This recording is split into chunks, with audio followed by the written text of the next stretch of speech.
इस वीडियो में हम लोग बात करेंगे ह्यूमन रिप्रोडक्शन टॉपिक में जो भी नंबर वाले क्वेश्चंस हैं जो कि जनरली बोर्ड और एंट्रेंस एग्जामिनेशंस में पूछे जाते हैं उन पर डिस्कशन करना।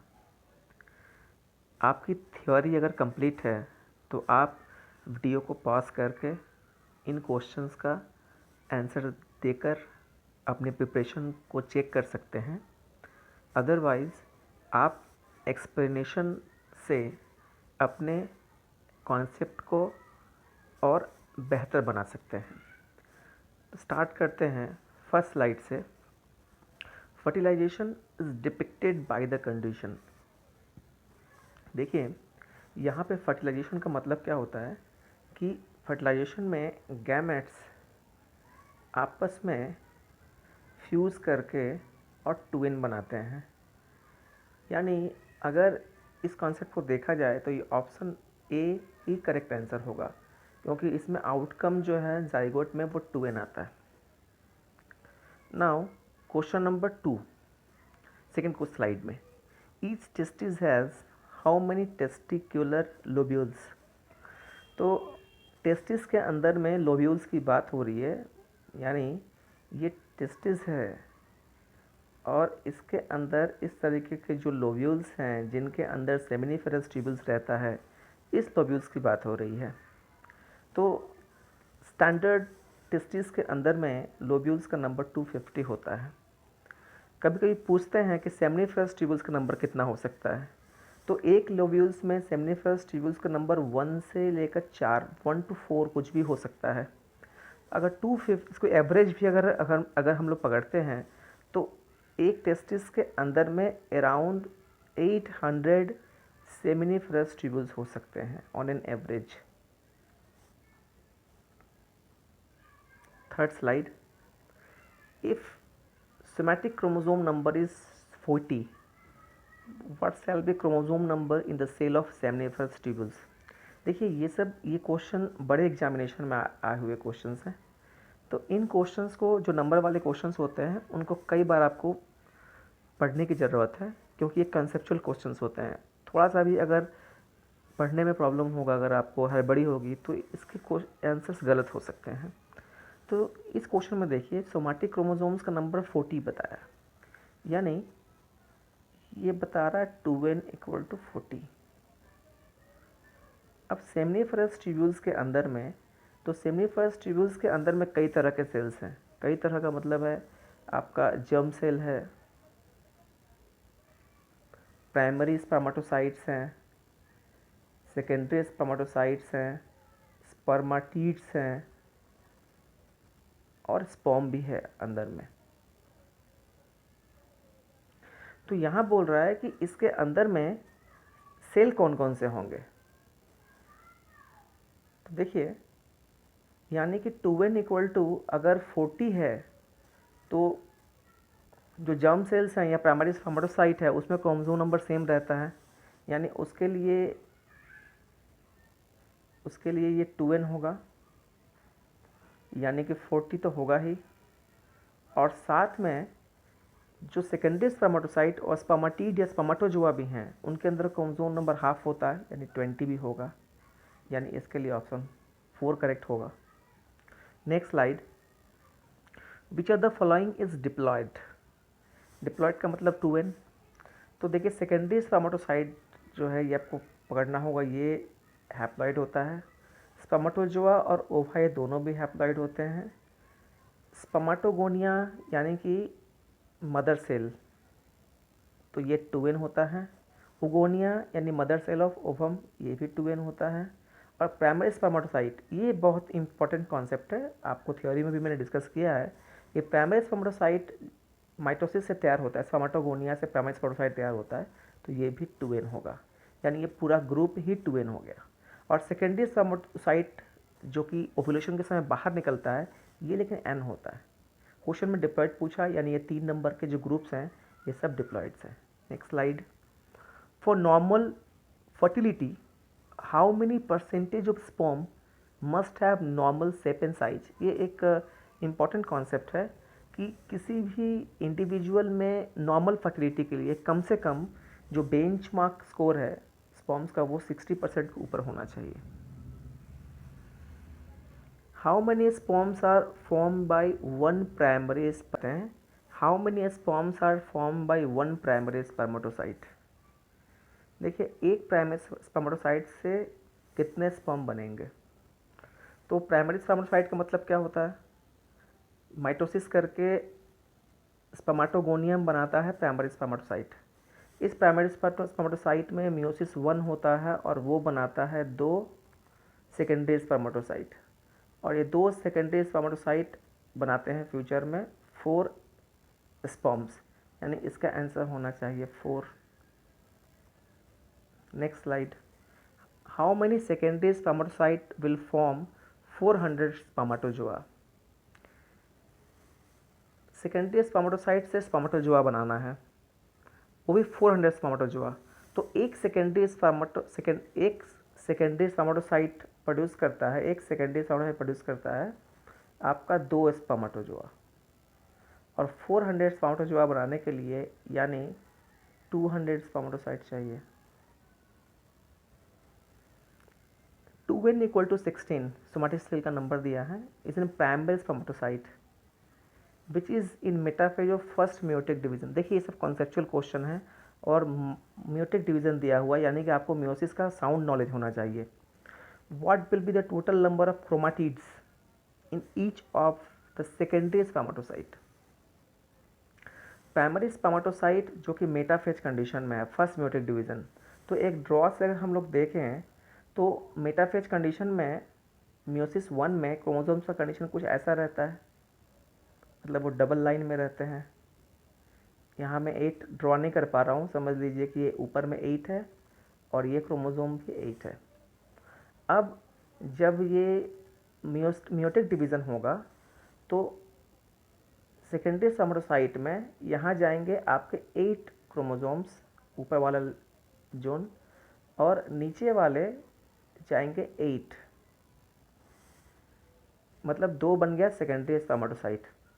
क्वेश्चन में पूछा है टोटल नंबर ऑफ क्रोमाटिड्स। अब देखिए इसके अंदर अगर 8 क्रोमोसोम्स हैं और हर क्रोमोसोम के 2 क्रोमाटिड होते हैं, इसका मतलब हो गया कि पर सेकेंडरी स्पर्मेटोसाइट में 16 क्रोमाटिड्स होंगे।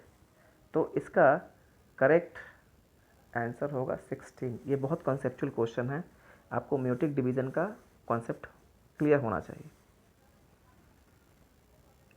नेक्स्ट क्वेश्चन है 10 Oogonia yield 10 primary oocyte.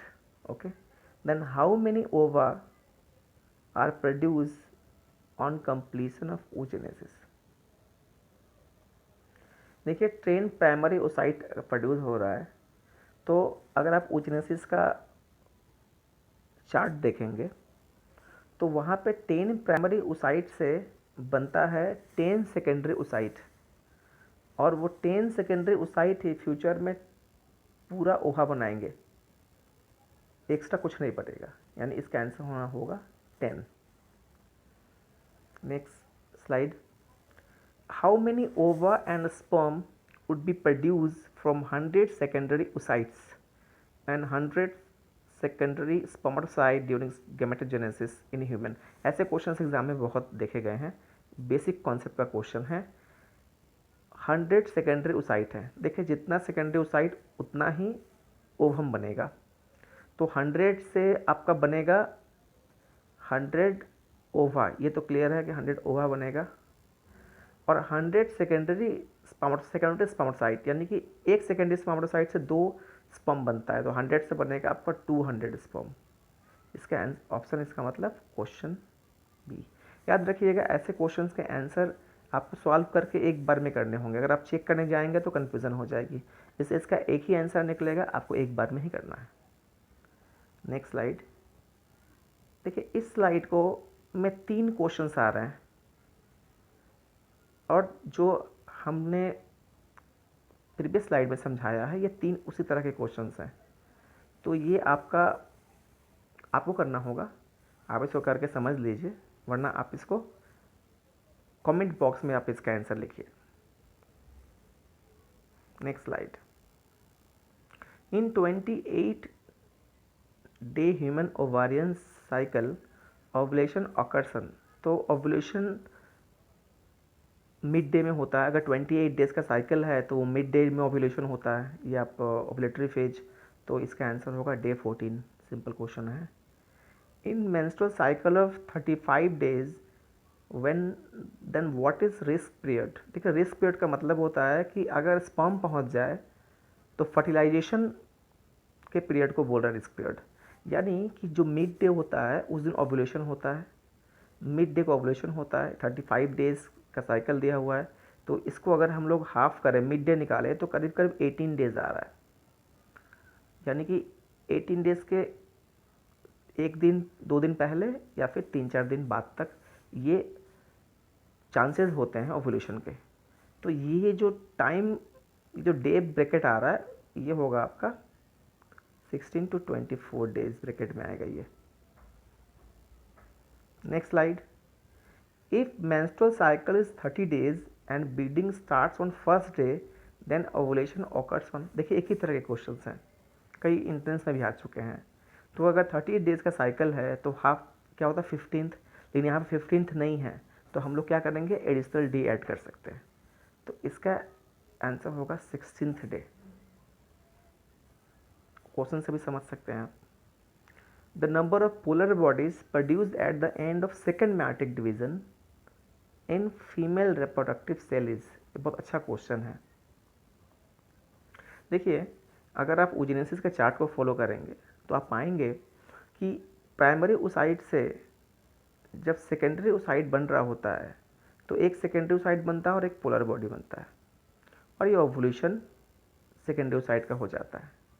अब सेकेंड म्यूटिक डिवीज़न कब होता है, ये मैंने अच्छे से लास्ट वीडियो में समझाया है कि जब स्पर्म के साथ इसका सेकेंडरी ओसाइट का कांटेक्ट होता है तो उस समय कुछ एक्टिवेशंस होते हैं और सेकेंड म्यूटिक डिवीज़न होता है। और सेकेंड म्यूटिक डिवीज़न के समय जब कंप्लीट ओवम बनता है तो एक पोलर बॉडी बनता है। तो इस क्वेश्चन का आंसर होगा 1। सेकेंड म्यूटिक डिवीज़न में 1 पोलर बॉडी बनता है। Largest growth of human foetus is done in. देखिए, लार्जेस्ट ग्रोथ जो है सब मिलाकर ओवरऑल क्यूमुलेटिव ये होता है 8 मंथ में। How many mature egg do each ovary of a non pregnant women typically produce each year. देखिए, इस क्वेश्चन के कई सारे पार्ट्स दिख रहे हैं। एक तो मैच्योर, इसको देखकर सब लोग सोचेंगे कि 12, मतलब एक ईयर में नॉन प्रेग्नेंट है, इसका मतलब है कि 12। बट देखिए यहाँ पे एक बात कि यहाँ पे ईच ओवरी लिखा हुआ है, ये ईच वर्ड पूरे कॉन्सेप्ट को ही चेंज कर दिया क्वेश्चन के। और आपको पता है कि फीमेल्स में अल्टरनेटिव मंथ्स में ओवुलेशन होता है ओवरी से। यानी अगर ये 2 ओवरीज अगर 2 तरफ हैं तो जनवरी में मान लीजिए अगर इस लेफ्ट वन से हुआ तो फरवरी में राइट वन से होगा अल्टरनेटिव। तो इसका मतलब है कि अगर ईयर में 12 ओवुलेशन एक अगर मैच्योर्ड एग निकल रहा है तो इसका मतलब हुआ कि एक ओवरी से कितना आएगा 6। तो ये इसका आंसर 6 होगा। पर फर्स्ट ग्लैंस में लगा होगा कि इसका आंसर 12 होगा। समझ रहे हैं। How many cleavage are required for formation of 16 blastomeres. देखिए, ये ब्लास्टोमर का मतलब होता है ब्लास्टुला के सेल्स, 16 सेल। तो एक क्लीवेज का मतलब होता है माइटोटिक डिवीज़न। तो एक में कितना 2 बनता है, एक बार डिवीज़न में 2 सेल बनते हैं। तो 60 को बनाने के लिए कितना डिवीज़न चाहिए, तो 2 to the power 4, यानी 1 से 2 बना, 2 से 4 बनेगा, 8 बनेगा, फिर 16 बन जाएगा। तो 1 2 3 4, या एक बार में 2 to the power 4 करके आप निकाल सकते हैं कि इसके लिए 4 डिवीज़न चाहिए। About which day in normal human menstrual cycle does rapid secretion of LH surge. तो LH सर्ज का क्वेश्चन हम लोग डिस्कस कर चुके हैं। LH सर्ज ओवुलेशन वाले दिन होता है, यानी 14th डे नॉर्मल साइकिल में। Embryo at 16 cell stage, 16 cells के एम्ब्रॉय को हम लोग बोलते हैं मरोला। और 32 जब हो जाएगा तो उसको हम लोग बोलते हैं ब्लास्टुला। और याद रखिएगा कि मैमल्स के 32 सेल स्टेज को हम लोग ब्लास्टुला बोलते हैं। बट चूँकि ह्यूमन में ये 32 सेल स्टेज देखने में सीस्ट की तरह होता है, इसलिए इसको हम लोग बोलते हैं ब्लास्टोसिस्ट, यानी ह्यूमन के ब्लास्टुला को ब्लास्टोसिस्ट बोलते हैं। Blood flowing through umbilical cord mammalian embryo is 100% fetal, maternal. देखिए अम्बिलिकल कॉर्ड का पोजीशन एक बार देख लें आप। ये मान लीजिए अगर ह्यूमन, ये अगर वूम है और ये अगर बेबी है और ये प्लासेंटा बना है, तो ये स्ट्रक्चर है अम्बिलिकल कॉर्ड। अब देखिए प्लासेंटा एक कनेक्शन है, ऑर्गन है प्लासेंटा फीटस और मैटरनल टिश्यूज़ के बीच में, और अम्बिलिकल कॉर्ड एक ब्लड वेसल्स का ग्रुप है जहाँ पे 2 आर्टरी और एक वेन होता है। 2 आर्टरी और एक वेन का एक ट्यूब है जो फीटस के नवल के साथ प्लासेंटा के बीच में मिलता है। अब एक रॉन्ग कॉन्सेप्ट है कई बार स्टूडेंट्स में कि ब्लड एक्सचेंज होता है मदर और फीटस में, बट ऐसा नहीं होता है। यहाँ पे प्लासेंटा में जहाँ पे मदर और फीटस के बीच में, मदर और ये समझ लीजिए मदर के तरफ का साइड है और ये वाइट जो फीटस के ग्रुप्स हैं, ब्लड वेसल्स हैं, ये दोनों आपस में यूनाइटेड होकर बनाते हैं प्लासेंटा। बट मदर के साइड से कोई ब्लड डायरेक्टली फीटस के सिस्टम में पास नहीं होता है, क्योंकि अगर ऐसा होता तो मदर का ब्लड प्रेशर इतना ज़्यादा होता है कि फीटस के अम्बिलिकल कॉर्ड रप्चर हो जाता है। इंस्टेड यहाँ पे डिफ्यूशन होता है, मदर के ब्लड के सब्सटेंस के साथ फीटस के ब्लड के सब्सटेंस के बीच में डिफ्यूशन होता है, यानी अम्बिलिकल कॉर्ड के अंदर डिफ्यूशन से ट्रांसफ़र होता है। यानी अम्बिलिकल कॉर्ड के अंदर में जो कि फीटस के साइड में 100% फीटल ब्लड होता है। ये एक इम्पॉर्टेंट कॉन्सेप्ट है। तो इनको आप 1 बार 2 बार 3 बार इन सारे क्वेश्चंस को सॉल्व कर लीजिएगा। कोई डाउट हुआ तो आप कमेंट सेक्शन में लिखिएगा, और आशा करते हैं यहाँ से बहुत सारे क्वेश्चंस आपको फ्यूचर एग्जामिनेशन में मिलेंगे। Thank you.